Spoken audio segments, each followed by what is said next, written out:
from Hotspot, an indoctrination ritual for Israeli college students studying abroad.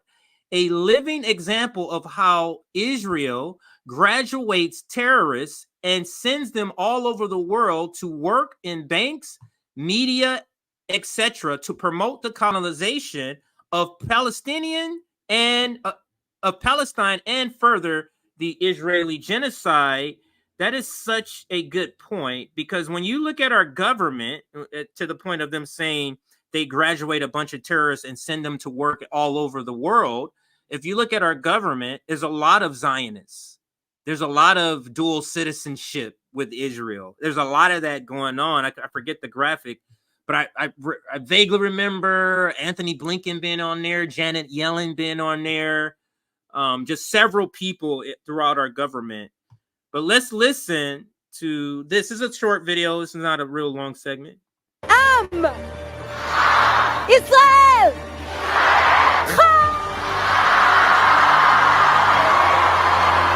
We're called Jews because we come from Judea. Exactly. We're called Jews because we come from, thank you. They're going to tell you that Israel is a colonialist state. It is not. Jews went back to Israel because we had nowhere else to go, and we actually decolonized it from Britain.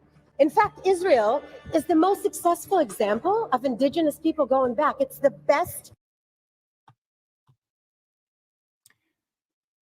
I'll let it play. This is just a bold-faced lie. Land back project on land Earth. Back. How dare you? Yeah. How fucking dare you? They will tell you that Israel is an apartheid state. They will tell you that Israel is committing genocide in Gaza. They will tell you that. They have been saying that for years. It was a lie then, and it is a lie now.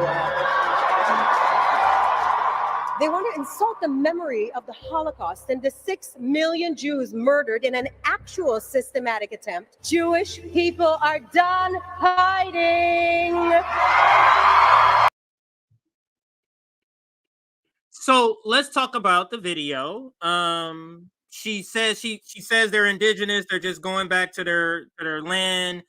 So I have a separate video that kind of counters that, and many of you may have seen this video before. I've played it many times on my stream. So let's bring it up. Let me bring up this counter video to speak to when she says we are indigenous. This is a total like an indoctrination camp.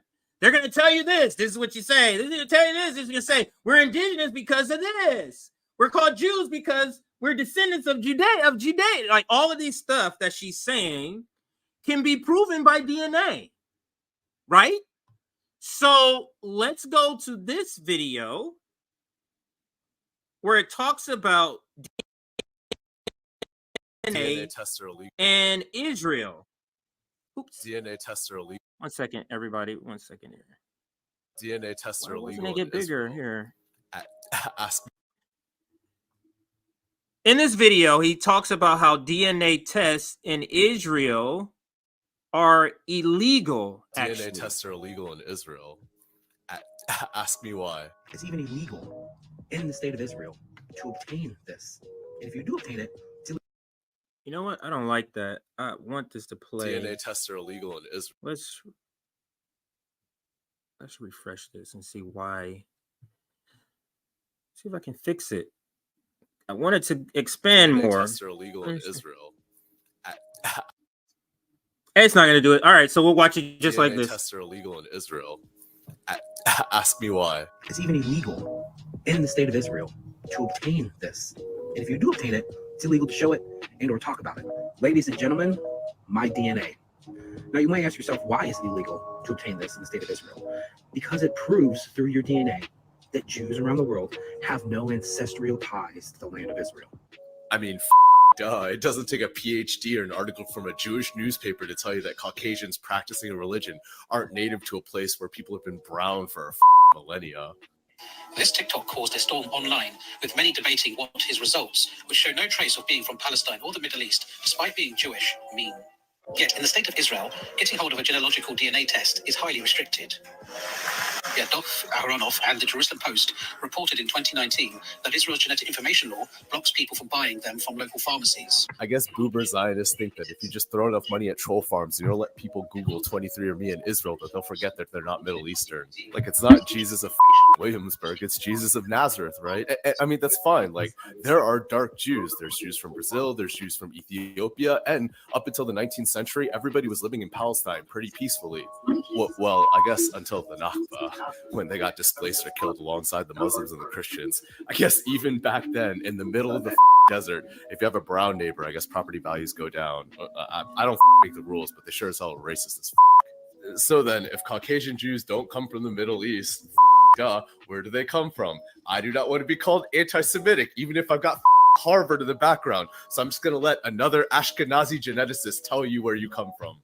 Surprisingly, GPS took us to northeastern Turkey. At first, we did not understand the results, but when we looked at some old books, we found 4 ancient villages named Ishkenaz, Eskenaz, Ashanaz, and Ashkuz, names that may be derived from the word Ashkenaz. This place resides on a hub of trade networks. This is where Silk Roads and other trade routes converge.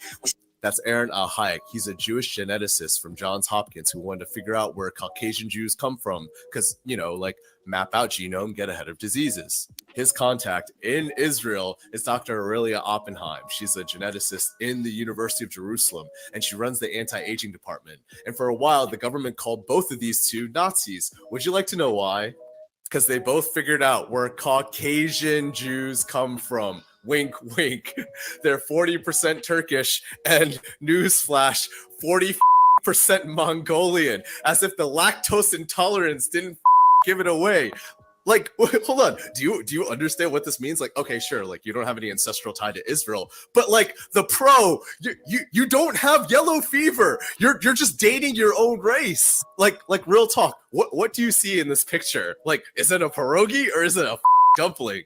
Like, you say gefilte fish, I just see fish balls without the soup. Like, brother! Love that video. It's like at 2 million views. You can check it out on my Twitter page. I'm not sure why it wouldn't expand larger. It is slightly larger, but to go back to the point. Now, you heard that video talk about DNA and all that stuff.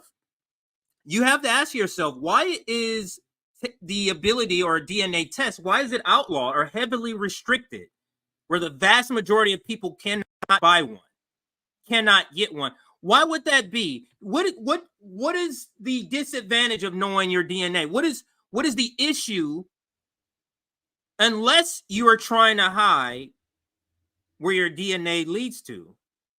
You would not be able to say some of the things that she's going to say in this video. Let's listen again. Israel!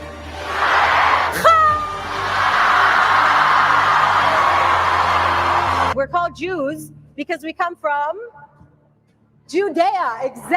You could take a DNA test to find that out. Exactly. We're called Jews because we come from... Thank you. They're going to tell you that Israel is a colonialist state. It is not. Jews went back to Israel because we had nowhere else to go, and we actually decolonized it from Britain.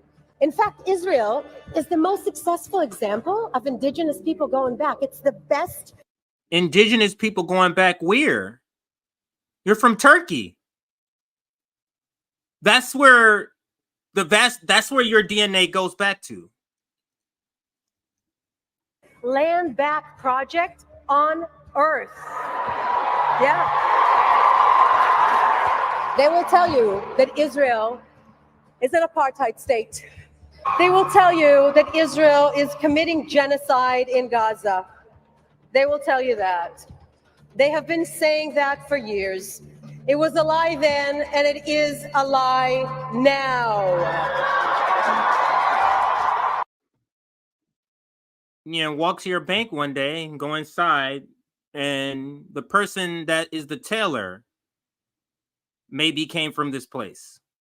You're going to, 10 years later or 20 years from now, we're going to have people in government that was in this indoctrination session. The point being, just like in the United States government, we have a bunch of Zionists throughout our government. Maybe that's the reason why policy or That's the reason why there isn't going to be a policy change. That's the reason why people in the media, they're like, yeah, nothing's going to change in policy wise. So what can we do messaging wise to get people to come back to Biden?